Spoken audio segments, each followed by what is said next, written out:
మహాకవి జాషువా చెప్పినట్టుగా లోకము మూయగా మూకుడుండునే మొఖాన్ని మొత్తం మూకుడుతో మూసేస్తావా? నీ వల్ల కాదు. మనం చూడకూడని దృశ్యాలు చూడవలసి వచ్చినప్పుడు, వెళ్ళకూడని మార్గంలో వెళ్ళవలసి వచ్చినప్పుడు కళ్ళు మూసుకుంటే నడవలేమండి. ఎలా నడుస్తాం?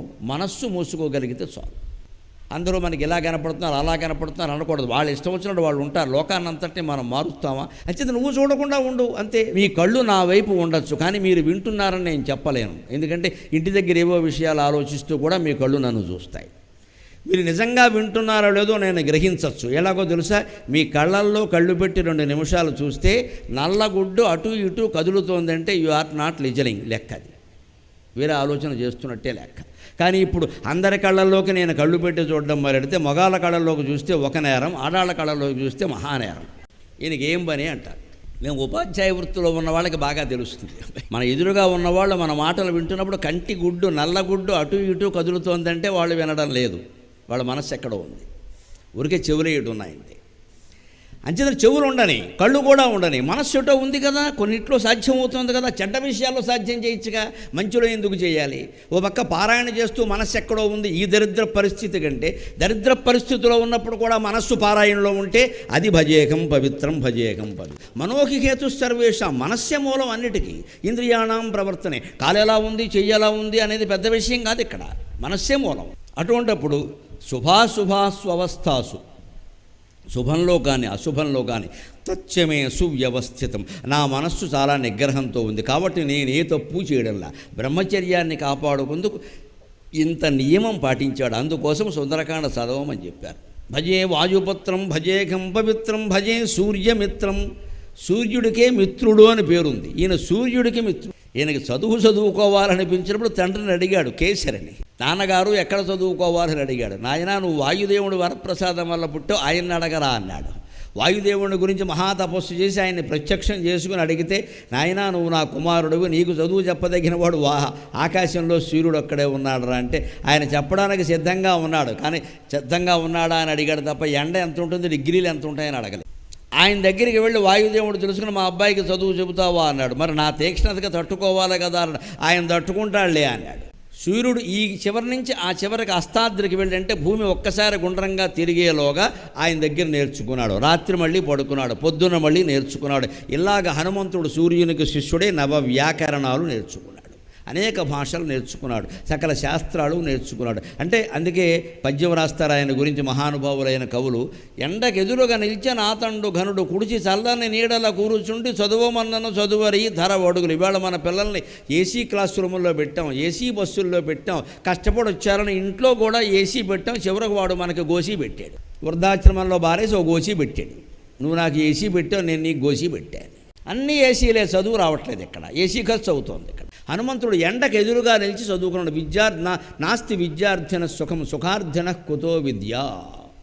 సుఖం కావాలి అంటే చదువు రాదు, చదువు కావాలంటే సుఖం వదిలేయాలి. పిల్లలకి అది అలవాటు చేయాలి. కష్టపడి చదువుకోవడం అంటే ఊరికే ఆ పుస్తకం చదవడం కాదు, చెమట పట్టాలి, అలా కూర్చోవాలి, చదువుకోవాలంతే. వాడికి అన్ని సౌకర్యాలు విపరీతంగా కల్పించద్దు. అక్కడ సగం సౌకర్యాలే ఉండాలి విద్యార్థికి. ఎప్పుడు ఇంకా మొహమాటం లేకుండా చెప్పాలంటే కాస్త కడుపు కాలుతూ ఉండాలి. కొంచెం పూర్తిగా ఫూటుగా బొబ్బట్లేసి పులిహోర రసి పెట్టేస్తే పడుకుంటాడు, చదవడం. ఇంకా వాళ్ళకి ఇంత తక్కువ అయ్యేసరికి తల్లిదండ్రులు కంగారు పడిపోతుంటారు. కారణం ఏమిటంటే మా అమ్మ నాన్న 9 మందిని కన్నారు, అందుకని ఇలాగే పెంచారు. మనం అలా కాదు కదా, ఇద్దరినో ఒకరినో కన్నాం. ఇక్కడ మా అమ్మాయి మా అబ్బాయిని ఓ గేద్దూడం దువ్వినట్టు దువ్వేయడమే. ఇక్కడ ఈ దువ్వేయడమే వాళ్ళని పాడు చేస్తుంది. కష్టపడితే కష్టపడాలి, చదువుకోవాలంటే చెమట పడుతుంది, పట్టకుండా ఎలా ఉంటుంది? చెమట పట్టింది కాబట్టి ఫ్యాన్ సరిపోతుంటే ఏసీ, అప్పుడు మళ్ళీ పరుపు నాకు చదివేందుకు వస్తుంది, మా కురుపులు వస్తాయి. కూర్చున్న కూరడు కూర్చుని నేల మీద కూర్చుని చదువుకోవాలంతే. సగం సౌకర్యాలే ఉండాలి, చదువుకోవాలని చెప్పాలి. మేము అలాగే చదువుకున్నామని చెప్పాలి. వాడు మళ్ళీ రేపొద్దున వాళ్ళ పిల్లలకు వాళ్ళు అలాగే చెప్తారు. ముందు ఇబ్బంది పడతారు పిల్లలు. మా అమ్మ నాన్న తాను పెద్ద అయిన తర్వాత 40 ఏళ్ళు వచ్చాక అర్థమవుతుంది, నాన్నగారు చెప్పారంటే ఇందుకే కదా చెప్పింది. అది చదివే విధానం. అందుకని ఎండకెదురుగా నిలబడి చదివాడు. అందుకే సూర్యమిత్రం భజే వాయుపుత్రం భజే సూర్యమిత్రం భజే సూర్యమిత్రం భజే రుద్రరూపం భజే బ్రహ్మరూపం బటన్సు. హనుమంతుడిని త్రిమూర్తి స్వరూపుడుగా భావిస్తారు. భజే రుద్రరూపం ఎందుకో తెలుసా? శివుడు సాక్షాత్తు రామసేవ చెయ్యడం కోసం హనుమంతుడై పుట్టాడు. శివుడే హనుమంతుడు. హనుమంతుని యొక్క అష్టోత్తర నామాల్లోనూ సహస్రనామాల్లోనూ కూడా ఉన్న రుద్రవీర్య సముద్భవ అని ఉంటుంది ఖచ్చితంగా. ఆ తేజస్సులో వాయుదేవుని బలంతో పాటుగా శివవరప్రసాదం కూడా ఉంది. శివుడే పుట్టాడు. ఎందుకని శివుడు ఎప్పుడు నిరంతరం ఏం జపం చేస్తాడు? శ్రీరామ రామ రామేతి రమే రామే మనోరమే సహస్రనామ తత్తుల్యం రామ రామవరాననే. ఎప్పుడు శ్రీరామ రామ శ్రీరామ రామ శ్రీరామ రామ అనేటువంటిది. ఎందుకంటే రామాయణం కేవలం ఈ త్రేతాయుగంలో జరగలేదు. ఇదే రామాయణం అంతకుముందు త్రేతాయుగంలో జరిగింది, అంతకుముందు త్రేతాయుగంలో జరిగింది. ప్రతి మహాయుగంలోనూ త్రేతాయుగం వస్తుంది. అప్పుడు రామాయణం జరిగింది, అంతకుముందు రామాయణం జరిగింది. అందుకే రామాయణ పాఠాలలో భేదాలు ఉంటాయి, గమనించాలి. పురాణాలు పొక్కిటి పురాణాలు కాదు. 18 పురాణాల్లో మీరు రామాయణ కథలు చూస్తే కొన్నింట్లో ఒకలాగా కొన్నింట్లో ఒకలాగా ఉంటాయి. ఎందుకు ఉంటాయంటే ఇప్పుడు నడుస్తున్నది శ్వేతవరాహ కల్పం, దీనికంటే ముందు మేఘవాహన కల్పం, దానికంటే ముందు పద్మకల్పం, దానికంటే ముందు బ్రహ్మకల్పం. ఇన్ని కల్పాలు ఉన్నాయి. ఆయా కల్పాల్లో ఉన్నటువంటి రామాయణ కథలన్నీ వరుసగా చెప్పుకుంటూ వచ్చారు. అవన్నీ గ్రంథాల్లో ఉన్నాయి. అందుకని పాఠాంతరాలు ఉంటాయి. అద్భుత రామాయణంలో ఒకలా ఉంటుంది, ఆనంద రామాయణంలో ఒకలా ఉంటుంది, ఆశ్చర్య రామాయణంలో ఒకలా ఉంటుంది. మనం ఈ కలియుగంలో నమ్మవలసింది, ఆచరించవలసింది వాల్మీకి రామాయణం మాత్రమే. మిగిలినవి మనకి ప్రమాణం కాదు. మామూలుగా కవిత్వం కోసం వర్ణన కోసం చదువుకోవచ్చు, తప్పు లేదు. ఇది జరిగిందా లేదా అని అనుమానం వస్తే మనం 24,000 శ్లోకాలకి పరిమితమైన వాల్మీకి రామాయణమే చదవాలి. మళ్ళీ తెలుగు రామాయణాలు కూడా ఆ విషయంలో ప్రమాణం కాదు. ఎందుకంటే తెలుగు కవులు వాళ్ళ సరదా కొద్దీ వాళ్ళ కల్పనలు కొన్ని చేస్తారు. అది ప్రమాణం కాదు. కవిత్వం మంచిది, కానీ ప్రమాణం జరిగిందా లేదా ఈ విషయం అంటే వాల్మీకి రామాయణం చూడాలి. ఈ యుగానికి అది ప్రమాణం. అన్ని యుగాలకి అదే అనుకోకూడదు, పొరపాటు. భారతము అంతే. అలాగా ఇక్కడ భజే రుద్రరూపం భజే బ్రహ్మరూపం. శివుడే సాక్షాత్తు హనుమంతుడుగా పుట్టాడు. ఆ శివకేశవుల మైత్రి అన్ని యుగాలలోనూ కొనసాగిందండి. ఆ శివకేశవులు ఉన్నవాళ్లే తర్వాత రామాంజనేయులుగా జన్మించారు, తర్వాత నరనారాయణులుగా జన్మించారు, వాళ్ళే కృష్ణార్జునులుగా జన్మించారు. వారే ఈ యుగంలో రామకృష్ణ పరమహంస వివేకానందుడుగా జన్మించారు. ఆ మైత్రి అలా కొనసాగుతుంది. ఎందుకంటే ధర్మాన్ని స్థాపన చేయాలంటే మహత్తరమైన భగవచ్శక్తి ఉండాలి, మానవ శక్తి సరిపోదు. అందుకని శివకేశవులు ఎప్పుడూ అవతారం ధరిస్తూ ఉంటారు.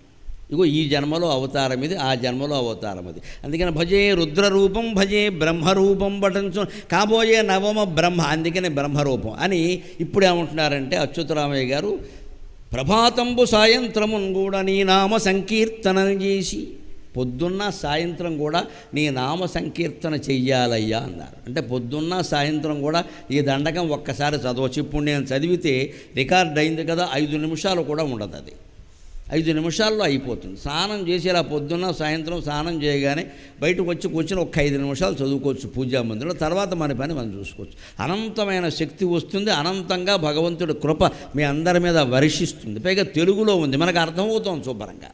ఎంత హాయిగా ఉందండి భాష. ప్రభాతంబు సాయంత్రమును కూడా నీ నామ సంకీర్తనం చేసి, నీ రూపు వర్ణించి, నీ రూపాన్ని వర్ణించాలని నేనేం చేస్తున్నానంటే నీ మీదనే దండకం ఒక్కటించేయనూహించి, నీ మీద దండకం రాయాలి అనుకున్నానయ్యా అంటున్నారు అచ్యుతరామయ్య గారు. అనుకుని ఏం చేశాడు? నీ మూర్తిని గాంచి నీ అందమూహించి. దండకం రాయాలంటే దైవం మీద, ఆయన అందంగా లేకపోతే మనం రాయగలమా? మరి కోతి అందంగా ఉంటుందా? లోకంలో ఎప్పుడైనా అందంగా లేని వాళ్ళని కోతి మొహం అంటే, మరి ఈ కోతిని ఎందుకండి మనం ఎంత గౌరవిస్తున్నాం అంటే, ఇక్కడ మనకి అందం సమస్య కాదక్కడ, ఆయన వ్యక్తిత్వం సమస్య. ఆయన పరాక్రమం ముఖ్యమైనది, ఆయన ధైర్యం, ఆయన త్యాగం, ఆయన సత్యం, ఆయన ధర్మం ముఖ్యమైనవి. లోకంలో కూడా మనం అలాగే భావించాలి. ప్రభాతము సాయంత్రం నీ నామ సంకీర్తనలు చేసిన అష్టోత్తరం కానీ సహస్రం కానీ లేకపోతే ఈ దండకం కానీ చదువుకుంటే ఎంత ఆనందంగా ఉంటుంది. అందుకని సుందరకాండ చదవాలి మనం, అందుకని చదవాలి.